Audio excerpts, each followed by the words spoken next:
Our top story today is a school carnival scheduled for this afternoon. We've got games, a dunk tank, face painting, and lots more for all elementary students right after lunch.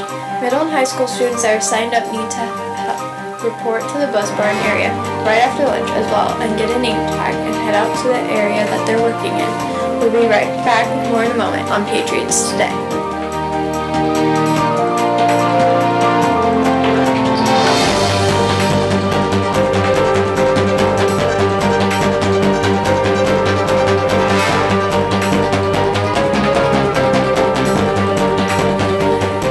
I'm Ellie Karaj-Coxa. And I'm Marina Hartman. 2 weeks left in school and there's a lot going on around here.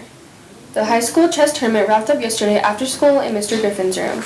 The 3 semifinalists going into finals rounds were Dakota Fiddler, Nadia Walker, and Isaiah Winkle. In the first round, Dakota Fiddler was defeated by Nadia Walker, sending her on to the championship game against Isaiah Winkle. When the dust settled and the pieces were cleared the board, Winkle walked away with a championship plaque in his hands. The end of year talent shows being held next Thursday. In years past, multiple shows were held in order to fit everybody in, but this year there'll be only one showing on the main stage in our new gym. However, the morning will start with just the elementary acts, and high school students will have to pay $1 to attend. After an intermission for lunch, the rest of the acts will be shown to the entire school. If you've got any questions, see Mrs. B in room C1 on the main elementary campus.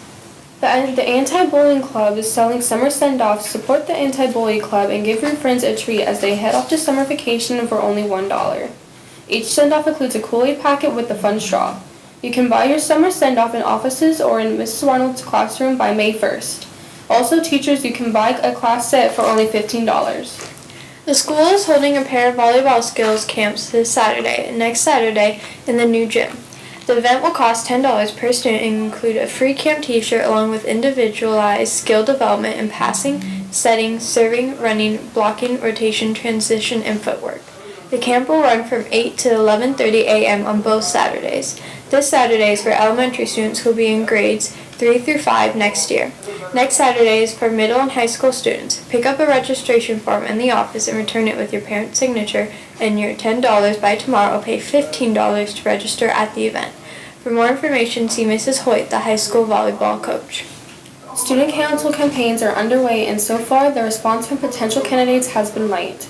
All of the student body candidates except one are running unopposed. Also, a number of the class representative positions have no candidates at the moment. Speeches and voting have been moved to next week to give people more time to run. So high school students, please consider serving your school by taking part in student council next year. You can see Mrs. Sessions to obtain your candidate paperwork and get your campaign underway.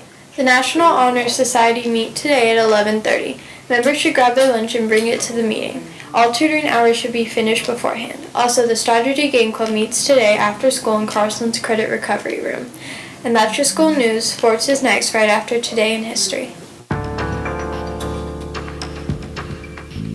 The first successful newspaper is formed in Boston in 1704.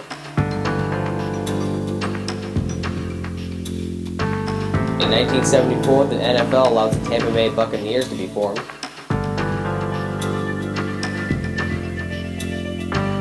The first non-stop England to India flight took off in 1929.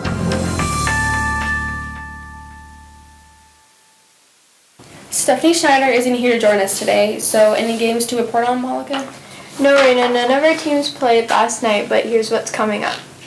Soccer has 2 games this weekend, and they're both at home. This afternoon, they'll take the field in Rotary Park to face Skyline Prep at 4 p.m. The game was originally slated for Tuesday, but got rescheduled. Then tomorrow we'll be back on the same field for this time to take on Orem School Warriors, also at 4. Come out and cheer on the team. They've only got one more game next week until the regular season ends. High school baseball and softball also are wrapping up with their seasons as well. Baseball plays their last game next Thursday at home against the team from EVAC. I don't know, man. That game will be played on the Little League field in Bullhead, Old Bullhead at 2:45 in the afternoon. School also has this week off until next Thursday. Oh, softball also has this week off until next Thursday, not school. They'll be on the road then to Phoenix, where they'll face a team in Southridge. Playoffs for all 3 high school teams will begin next Saturday in Phoenix. And that's your sports report. I'm Malika Rajapaksa. Thank you, Monica. We'll grab another look at the news right after today's lunch menu.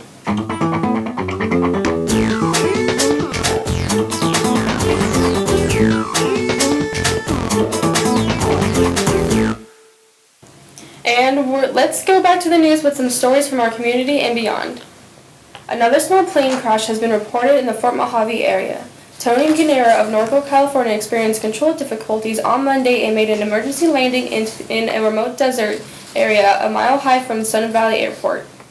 The pilot received only minor injuries and was not hospitalized. Last Thursday, another small plane crashed in the area, killing the pilot. Even as many states are relaxing their restrictions on the use of marijuana, a new study released this week shows that the use of the drug may cause serious heart problems in young people. The study was conducted by French researchers and published in the Journal of American Heart Association. The number of young people in the study had heart attacks or circulation problems related to the arteries in the brain and limbs. More significantly, 25% of those who experienced cardiovascular complications died, while people with a pre-existing condition seemed to most likely to be affected. The study clearly showed that marijuana usage can lead to heart problems, especially in young people. President Obama is on a tour in South Korea, Malaysia, and the Philippine Islands over the next 5 days as part of a wider attempt to rebalance and pivot towards Asia. Some locals in the Philippines, however, aren't looking forward to his visit. Police armed with shields and fire hoses clashed with more than 100 activists who railed at the U.S.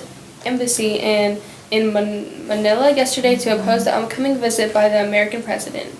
Some of the protesters carried paper U.S. flags with the message, "Obama not welcome." And that's it for your news. Here's your word of the day.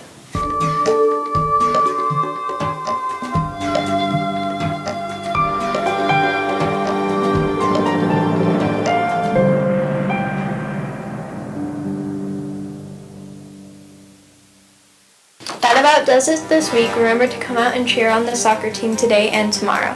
Have a great weekend, and we'll see you Monday.